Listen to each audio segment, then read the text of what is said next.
Straight ahead here on News Center 6, it once looked impossible, now it may happen.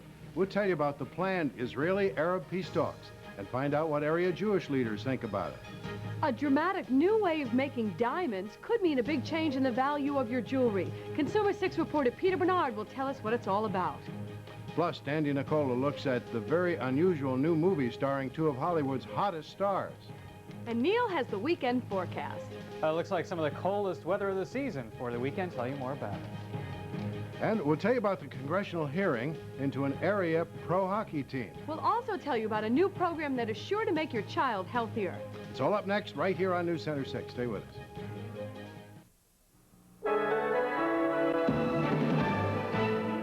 Ernie Tetrault, Liz Bishop, sports with John Graney, and meteorologist Neal Estano. Now live, the #1 news in the Capital District. This is News Center 6. Good evening. A historic development out of the Middle East tonight. An Arab-Israeli peace conference is set to begin at the end of the month. This is considered to be a giant development in bringing lasting peace to that war-torn region. John Brice takes a look at what's planned and its special meaning to a local Jewish organization. Secretary of State James Baker and the Soviet foreign minister now have an agreement from Israel to attend a Mideast peace conference starting October 30th in Madrid, Spain. President Bush and Soviet President Mikhail Gorbachev will open the talks, which are aimed at resolving the historic differences between Israel and its Arab neighbors. Today's announcement comes as especially timely news to members of the United Jewish Federation of Northeast New York, who just returned from a 10-day fact-finding mission in Israel. At least the first step is being taken, and we're hopeful that in time the major issues will be resolved and that there will be a permanent peace in the Middle East. 106 Jews from the Capital District witnessed firsthand some of the problems that will be central issues at the talks. They traveled to what's known as the Good Fence, the border between Israel and Lebanon, and looked down on Israeli settlements from the Golan Heights, land that is central to border and security issues. When you get up to the Golan Heights, we sat in fortresses where previous to the '67 war, the Syrians were shelling down on Israeli settlements. I mean, you could almost throw a football from the bunkers up there down into the settlements and hit people. It's going to be very difficult to give back that land. It will be perhaps a Arab nation intentions to reclaim the land that they lost in the Israeli wars over the years. Israel needs secure borders. And I think this is going to be a major issue. The only demands made public at this point is that no members of the PLO will be present with the Palestinian negotiators. And given the presence of the U.S. and the Soviets, American Jews say they are now optimistic that progress will be made. This is what Israel has been asking for since its inception, is to actually sit down in a room with its enemies or with the other side and say, how do we deal with our problems? And local Jewish leaders say that American Jews must be very patient with the progress, because whenever the Israelis and Arabs talk, it can be a very slow and sometimes emotional progress. Ernie and Liz. Did they indicate whether they're prepared to spend years at that, John? No, nobody's putting any sort of a time limit on it or taking a guess on how long it will take, but they say they're extremely encouraged that all of this is going to happen, and it's going to start happening soon. Thank you, John. Thanks, John. You're welcome. Clarence Thomas moved one step closer to sitting on the Supreme Court today by taking the first of 2 oaths required for him to become a justice. I, Clarence Thomas. I, Clarence Thomas. Do solemnly swear. Do solemnly swear. A large crowd of family, friends, and supporters stood outside at the White House to watch Clarence Thomas begin the process of becoming a Supreme Court justice. President Bush spoke in glowing terms of Thomas's accomplishments.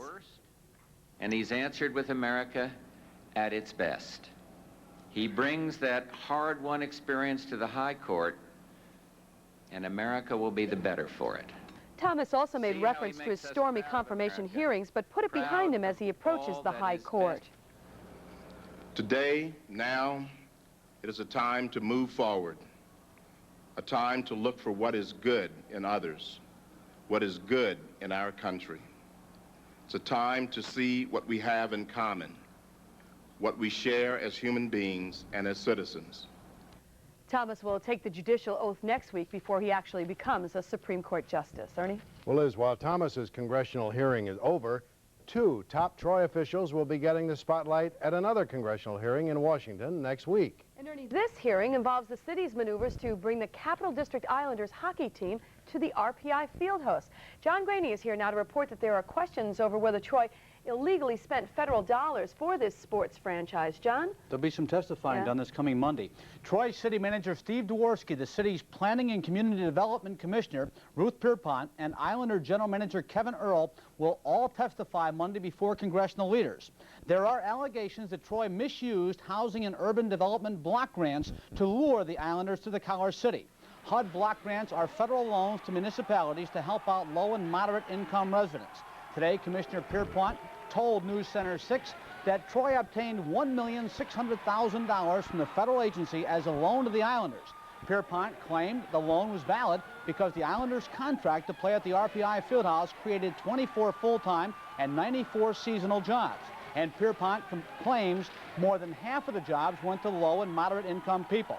The Troy official also says she will testify Monday in Washington that there was a beneficial spillover economic effect from the Islanders getting the HUD money because the sports team drew people and employees to Troy.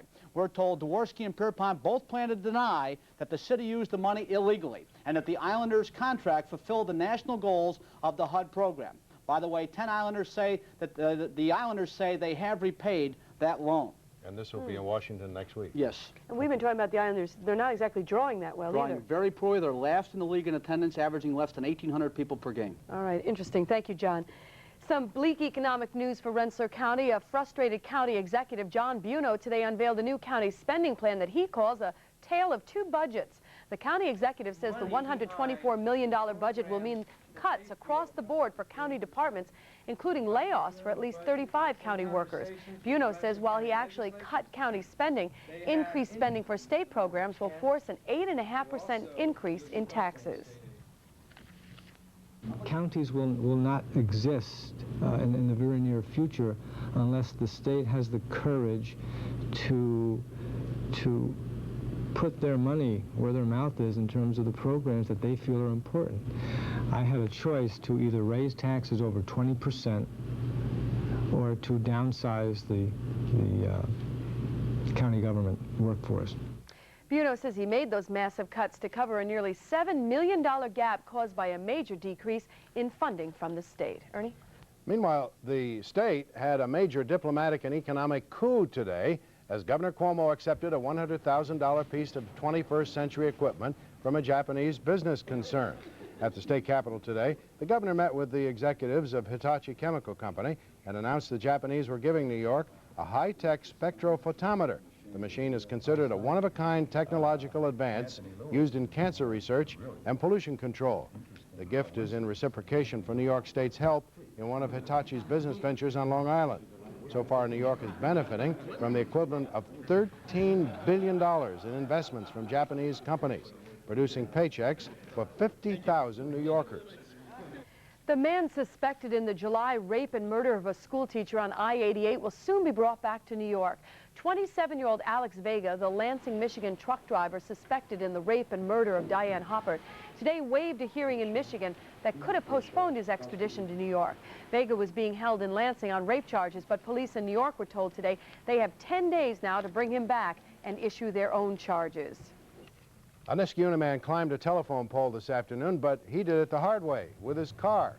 Keith Monroe told me he was blinded by the sun as he turned onto Foster Avenue in Schenectady. The right wheel of his Oldsmobile Calais caught the guy wire on the pole, and alley-oop, up he went. The car climbed the wire and flipped over on its side. Monroe is not even scratched by his impromptu high wire act. Nothing he wants to try again, I'm sure. Thank you. There's a lot more news to tell you about. Up next, Consumer 6 reporter Peter Bernard checks out some new high-quality man-made diamonds that could affect the value of your engagement ring and other valuable jewelry. And then, are your children overweight? We'll tell you about a new program that can help them become healthier.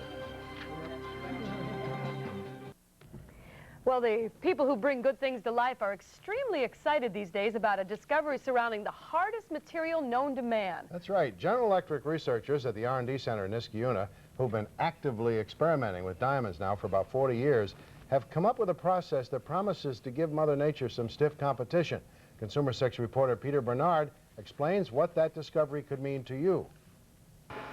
It's a little-known fact, but this jumble of tubes, wires, and equipment is part of the center of diamond research for the entire world.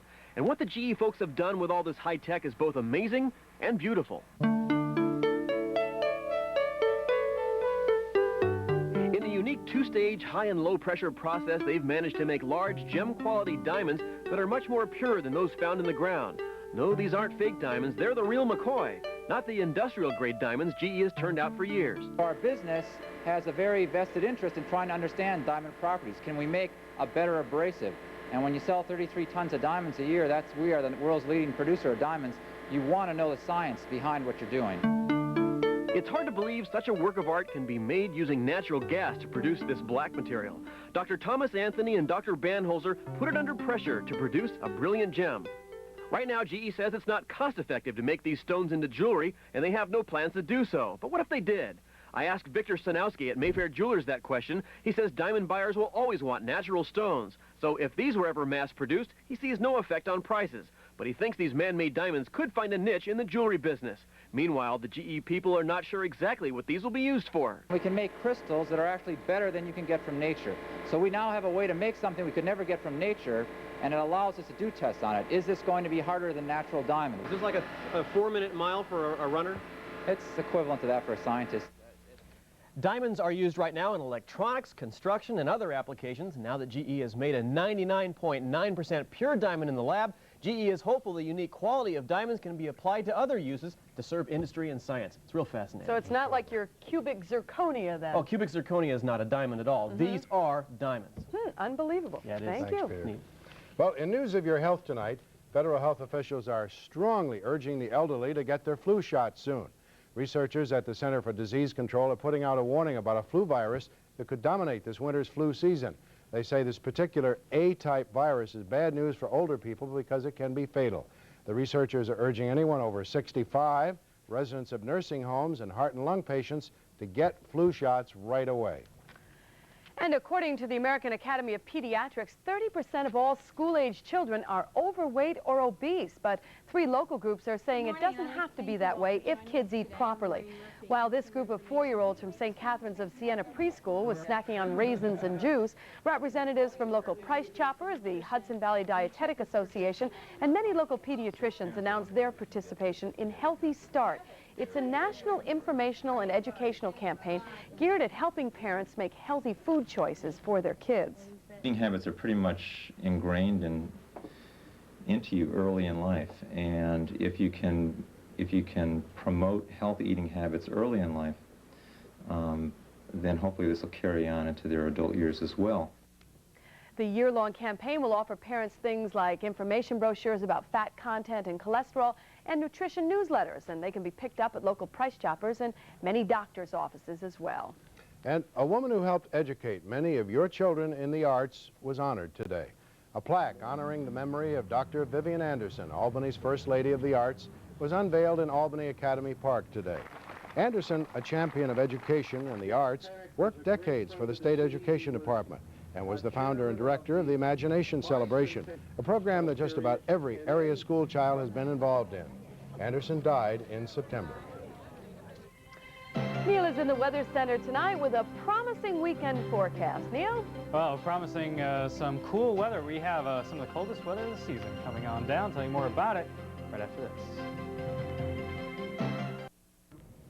You know, I don't know about your yard, but I escaped that last frost. A lot of my things are still gone, but this weekend they're gone. Yeah, I hear you got to get those berries out of the ground. Is that right? Yeah. They're gone after this weekend. History, huh? Almost guaranteed. Yeah, we have some real cold stuff moving in here for this weekend.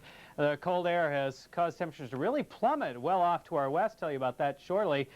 But right now, I want to tell you about this glorious day. Oh, it was a nice one. Temperatures did make it up to above normal finally. We had a nice breeze and quite a bit of sunshine. Breeze is still blowing around right now, but you know what? Barely a cloud in the sky. Let's check out those stats for today. We hit a high temperature, get this, 72 degrees. Oh, gotta love it. 49 degrees was a low, trace of rainfall earlier today, but it was a basically dry day for the daylight hours. Partly cloudy right now. Temperature 65, very comfortable. West wind 10 miles per hour.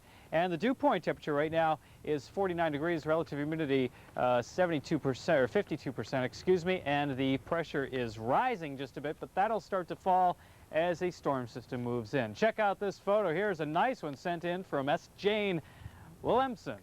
She lives up in Indian Lake and is taken up in the park in Indian Lake. The leaves about a quarter gone. And a nice scene, certainly. Hey, let's check out these temperatures. Nice and comfortable out there right now. Well, first off, we'll show you the radar. Nothing to be seen on radar, just our normal ground clutter pattern. Now those temperatures, lots of 50s and 60s out there, even a few 70s. 70s still down in Poughkeepsie. And off to the west, still mild, but the cold weather is well off to the west, and that's going to be pushing through before the weekend is out. Now, the cold air is where these clouds are. Behind that, temperatures really start to drop off. Yesterday, this area through here in the upper Midwest, near 80 degrees, even low 80s through Iowa, Illinois, and also Wisconsin. But today, they were getting some snow. This is a mixture of rain and snow. As much as 4 inches of snow has fallen in Rochester, Minnesota, ranging basically between 1 and 3 inches. I don't think we'll see any accumulating snow. However, don't be surprised to see some flakes of snow in the air before the weekend is out. Most of this energy will scoot off to the north, but the cold weather will filter in here by Saturday night and Sunday. We're looking for temperatures Saturday night in the low to mid-20s and possibly Sunday night in the 20-degree range. So some very cold air moving on in for much of the weekend. Here is the forecast. The way I see it overnight tonight, we'll see partly cloudy skies, low temperature bottoming out around 40 degrees. That cold front moves through, winds shift around to the northwest. Tomorrow, a mixture of clouds and sunshine. More clouds to the north. I don't think there'll be any sunshine there. Maybe a shower to the north, maybe some flurries around that could stick in some of the higher terrain above about 2,000 feet. Tomorrow night, clear, cold, 24 to 29 degrees. Sunday, expect to see a fairly chilly day. A high temperature around 49 degrees, Capital District, low 40s up north. Monday 53, Tuesday 60, and we finally get back up into the 60s by midweek next week. Maybe a shower on Wednesday. 518-476-WRGB is the weather phone. Call it any time you want. So bundle up. It's going to be a chilly one. I'll be at Hillside Elementary School tomorrow in Niskayuna for a pumpkin pie taste test. Oh, he gets all those good assignments. Yummy. Never had one like that. Mm-mm. Good. Enjoy yourself. I will. Coming up on 6:30, all kinds of interesting things going on. Yeah, a real American success story, Ernie, for two cities. Two cities, I guess, who maybe you were surprised at the start of this year to be where they are right now. The Minnesota Twins and the Atlanta Braves open the World Series tomorrow night. Both teams finished dead last in their leagues last year.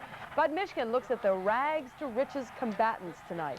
And if you feel like your boss is keeping a closer eye on you these days in the office, you're probably right, but it might not be just your work he's watching. Money editor Jack Arnicke will explain that one. And it is the Capital District's best going toe-to-toe and matching blow for blow with the American Gladiators. Tom Maley will introduce us to the local wannabes. That ought to be something. Plus, divers have discovered a German U-boat off the coast of New Jersey, and the president's top spy clears the first hurdle. So, those stories and more tonight on News Center 6:30 should be an interesting one. Oh, yeah. Well, as you mentioned, what were the springtime odds of the Atlanta Braves playing the Minnesota Twins in this year's World Series? Well, the Braves celebrated long into the evening in Pittsburgh after shutting out the Pirates for the second consecutive game. And yet, John... Hear this now. John says the Pirates are the better team. He'll explain coming up in sports. All right, come on. Fess up now. You successfully predicted that the Braves were going to beat Pittsburgh in 7 games. Congratulations for that. But you also said the Pirates were the best team in the league. What's going on? Come on. We'll try to explain that right now, Liz. The Pirates are a better team over 162 games because pitching depth is more significant over the long haul. Your number 4 and 5 starters get the call as often as your top pitcher does. But in a short series, you need just 3 starters due to the days off mandated by television. And when you've got the young guns like the Braves do, you've got the edge. Tom Glavine is the probable Cy Young winner, and he lost twice in this series. Clearly, at this time, Steve Avery and John Smoltz are the Braves' best pitchers. Check out these numbers. These two pitched nearly 32 innings, gave up 23 hits, just 3 runs, look at those strikeouts, and had an ERA of 0.85. And those 3 runs were all given up by Smoltz in a game in which the Braves scored 10 runs, and in the other 3 games they pitched, 3 shutouts. The Braves enjoyed their improbable climb from last to first in a joyous clubhouse celebration, and the fact that they were season-long underdogs was on the mind of the series MVP. It's been motivation all year long. The Dodgers said we couldn't catch them. They weren't worried about us. You know, you guys said we were out of it 3-2, and we just kept battling, and, you know, we pulled it out. It's a great feeling. Surprisingly, Charlie Leibrandt gets the call for the Braves in Game 1 tomorrow night against a well-rested Jack Morris for the Twins. The pick here, I love those arms. Take the Braves to win this thing in 6 hard-fought games.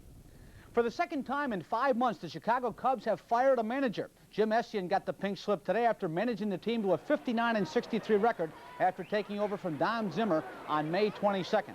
5 American League managers were fired last week. Essian becomes the first National League casualty since Bud Harrelson was canned a couple of weeks back. We've got great weather for Friday Night Football tonight, and here's where we'll have our cameras. Bud Mishkin and cameraman Bruce Mermelstein will be at Bleecker, where Bishop McGinn hosts #1 Amsterdam, while Fast Eddie O'Brien and Bill Van Alstyne will be at Ballston Spa as the Scotties host a key divisional game against #5 Queensberry. Meanwhile, Photog Tim Knight will be hustling first in Saratoga for the #2 Streaks against an improved Shaker team, and then to Shenendehowa where the #3 Plainsmen are hosting Albany. And with the Giants off this week, our Sunday NFL doubleheader, Tampa at undefeated New Orleans, followed by Detroit in San Francisco. Fair enough. Liz, did you write that down? Braves in 6. Yes, I won't You forget won't forget, it. I know. The arms, he says, have it. Yeah. Okay. Up next, Dan DiNicola looks at one of the year's most unusual and best movies.